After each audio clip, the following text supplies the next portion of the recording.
Today in this video, I am going to show you how to use Klarna at Walmart.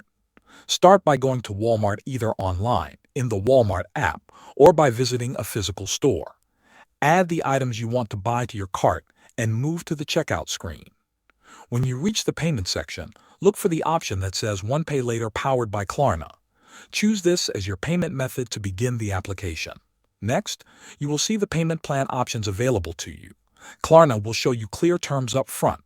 You can pick from up to 3 installment plans. Each plan will show how much you pay today and how much you will pay later. Choose the plan that best matches your budget and what works comfortably over time. Once you select your plan, continue to complete the purchase.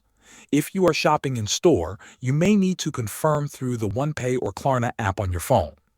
After Walmart processes your order, you will receive an email that includes your full payment schedule.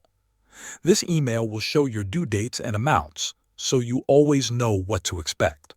To manage your payments, open the Klarna app or the OnePay app. From there, you can see all upcoming payments, make early payments if you want, and track your progress. That's it. Thanks for watching.